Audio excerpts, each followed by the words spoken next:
Story 1. Concentrate on each part of your body in turn and imagine it relaxing. Then take deep, slow breaths and count each time you breathe out. When your count reaches 10, start over. If your mind wanders, bring yourself back to the counting. I can usually fall asleep before the fifth set of 10. Story 2.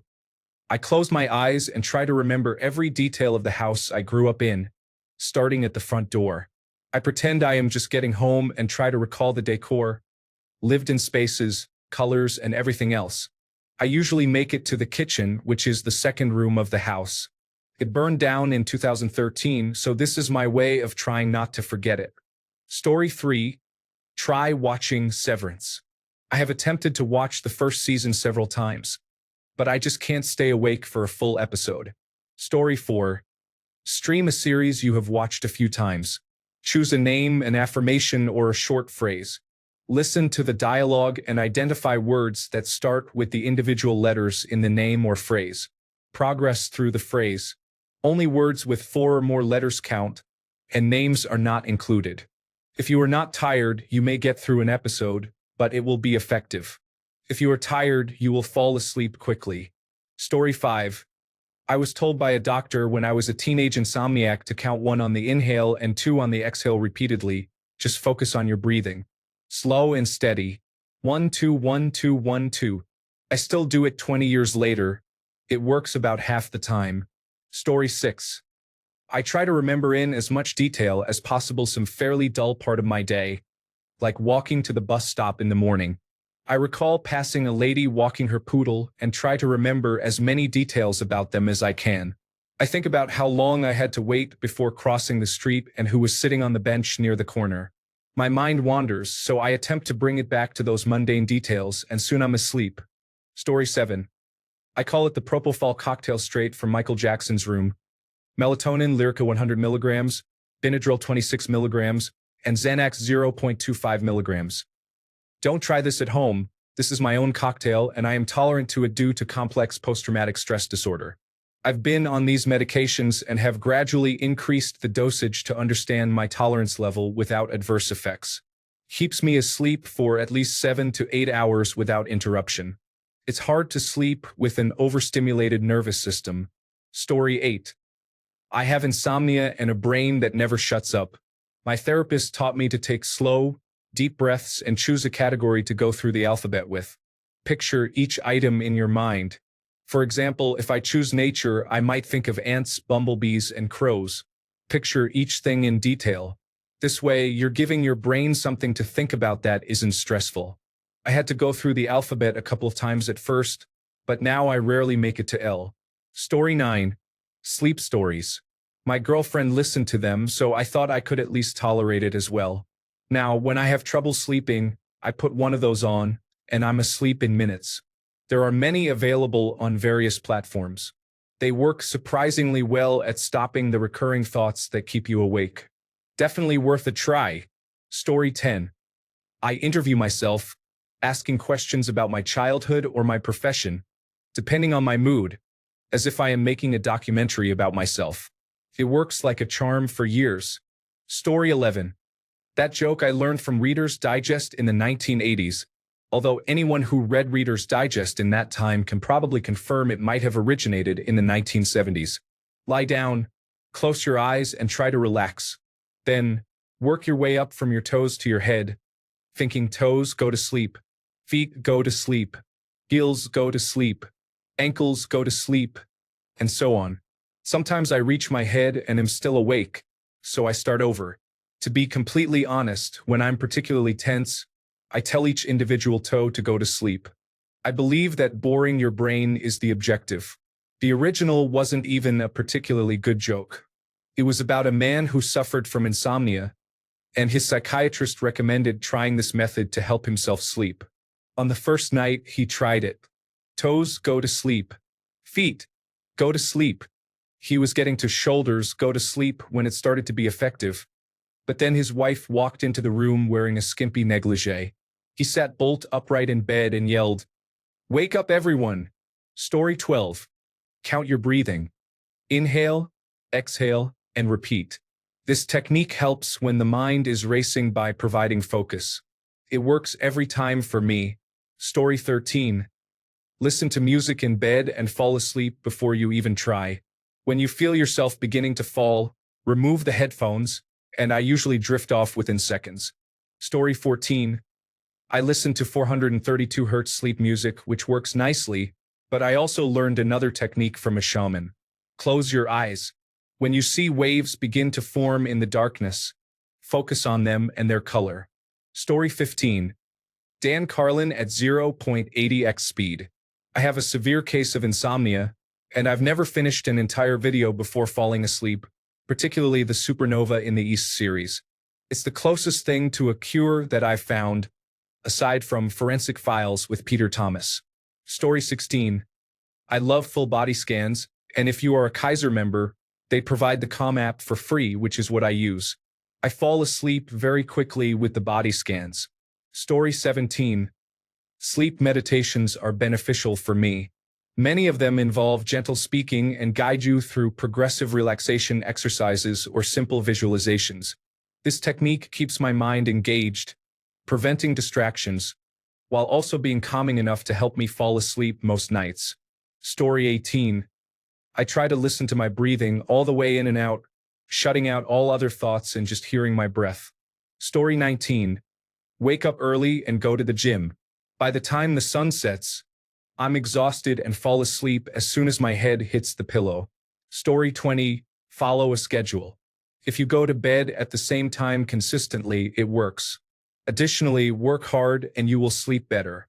Story 21. I have a $20 box fan that I turn on every night. If I'm hot, I point it towards me. Otherwise, it faces a wall. I also take either a Tylenol PM or Advil PM to help me feel drowsy. On nights when I can't turn my brain off, I listen to a podcast to give my mind something else to focus on. Story 22. I lie on my stomach. That's how I was positioned as an infant. However, I wake after an hour or so because my neck is sore. Story 23. When I can't fall asleep, I stop trying. If I do try, my brain starts noticing that I can't, and it becomes harder to sleep. I let go of the effort, and all of a sudden, I fall asleep. Listening to Tolstoy's tales helps. Story 24. The 4x4 method has been the greatest help for me. Breathe in for 4 seconds. Hold for 4 seconds. Breathe out for 4 seconds. Hold for 4 seconds. I always think it won't work, and then by about the 7th time I do it, I'm dreaming. I also find magnesium glycinate and a low dosage of melatonin, 1 to 2 milligrams, to be more conducive to sleep than higher dosages. Story 25. I don't know. My mind never quiets, so I just lie awake until my body shuts down from exhaustion. Sometimes I fall asleep at midnight, other times at 4 a.m. Story 26. Get blackout stickers to cover all the LED lights in my room, making it as dark as possible. Fans blow a stream of cool air diagonally over my bed. I tend to sleep hot, so staying cool helps. Combining this with a cooling gel pillow keeps my head cooler. Story 27.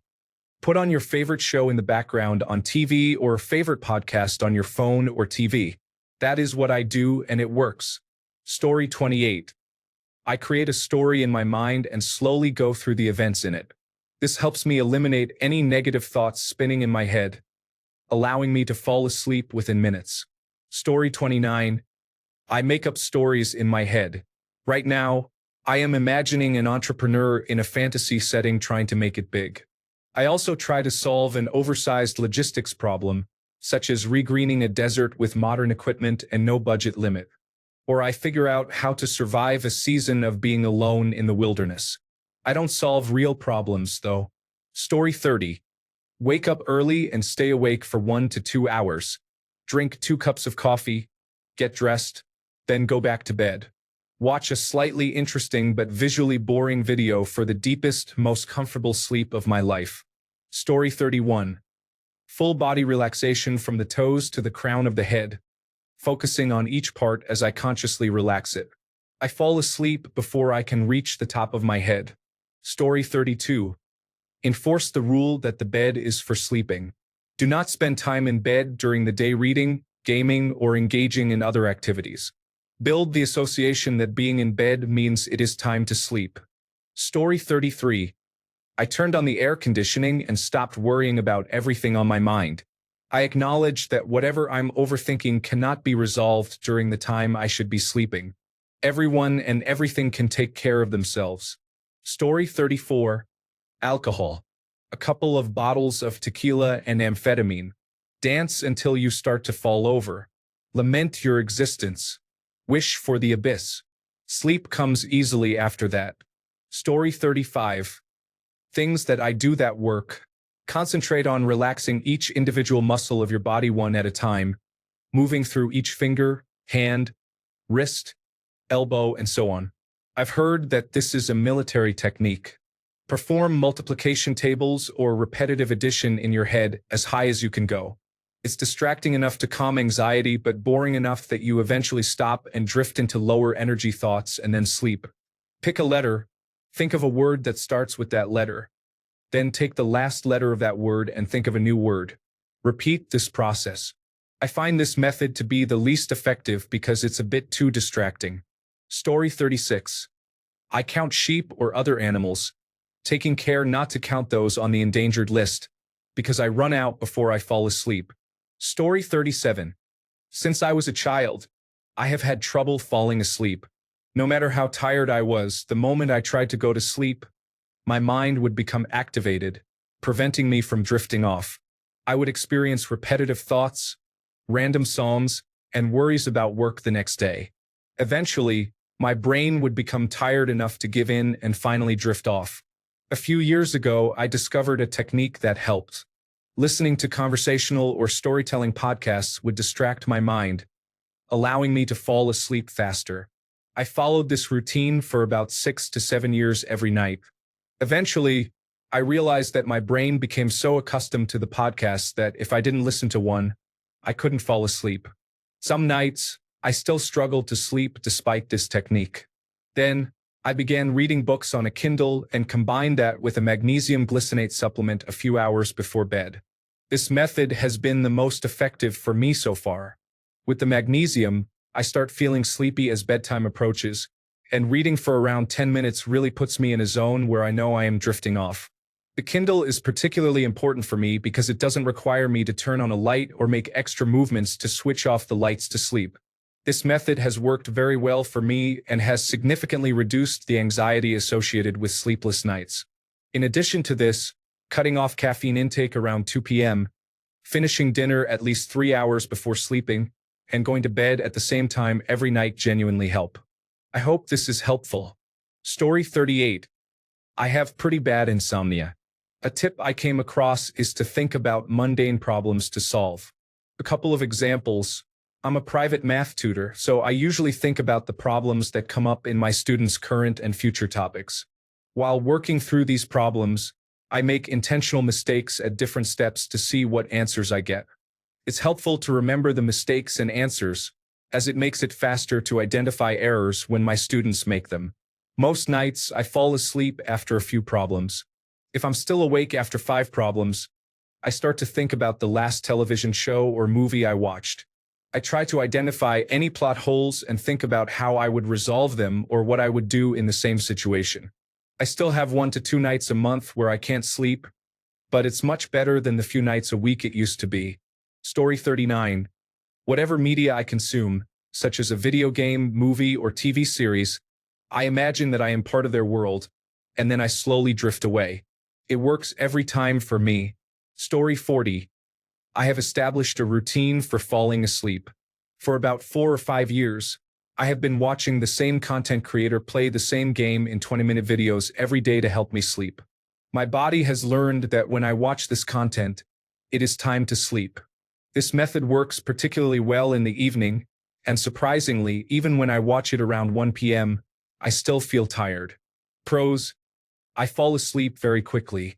Cons: I cannot watch the videos for enjoyment. Story 41. Fake it. When you feel an itch or feel like you need to change your position, do not do it. It has been effective for me. I don't know if I am the only one like this. Story 42. Audiobooks should be engaging, but not overly captivating. Civil War history feels like a tranquilizer to me. Story 43. Listen to the Casebook of Sherlock Holmes audiobook narrated by Stephen Fry and others in the series. It also helps with insomnia. I never get to find out who did it. Story 44. Cognitive shuffling. Think of a word that is 5 to 6 letters long, without repeating letters. Start with the first letter and think of as many things as possible that begin with that letter. Each time you think of something, visualize it in your mind. Try turning it around and moving it about. Once you run out of things, move to the next letter. This technique works for me every night. Story 45. A simple but long-term solution is to gain 60 pounds, 30 kilograms, and develop sleep apnea. However, I do not recommend this approach. While sleep may be quick, it is not refreshing. Story 46. Engage in physical activity throughout the day, preferably in the morning before your day begins. Another effective strategy is to go to sleep when you feel tired, rather than when you think you should. Story 47. Diazepam literally turns my brain off if I have racing thoughts, but I only use it if I am really struggling. Most of the time, I fall asleep fine. Story 48. Intense 45-minute to 1-hour cardio session without caffeine an hour or two before bedtime, followed by a hot shower. No screens. You're welcome.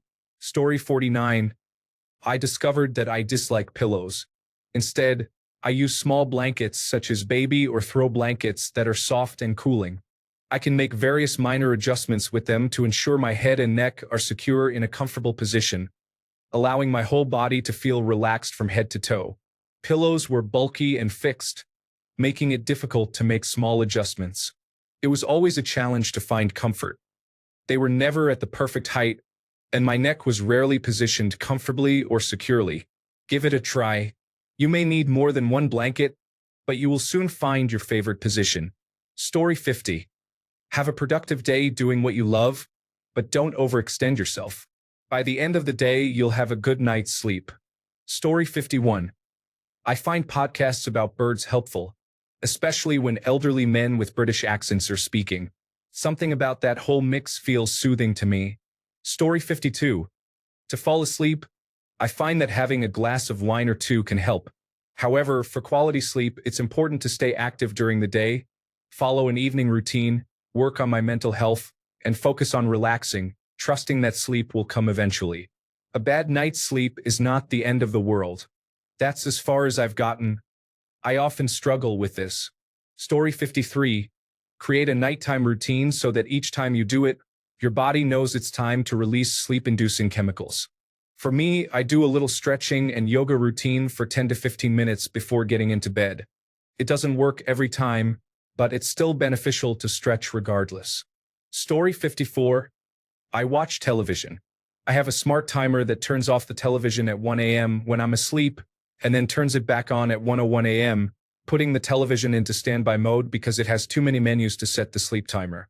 Alternatively, I use a modified version of YouTube with ad blocking and background play, placing my phone next to my head on low volume to listen to a podcast. This puts me to sleep instantly. Story 55. When you wake up and feel comfortable but have to get out of bed, I vividly imagine that instead of getting up, I let myself go back to sleep. Story 56. Bedtime fan app on my phone. I have tried so many things over the years. Attention deficit hyperactivity disorder keeps my mind racing at all times, especially when I go to sleep. I have tried all kinds of methods: meditation, music, internal chants, etc.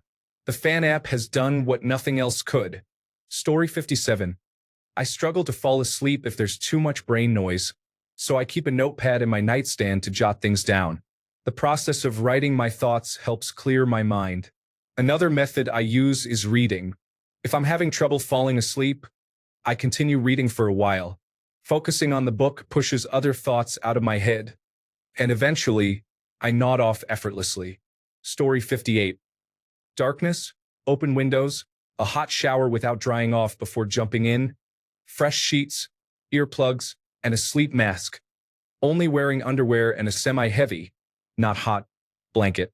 Story 59. Well, I take a handful of benzodiazepines and wash it down with bourbon, and it usually does the trick.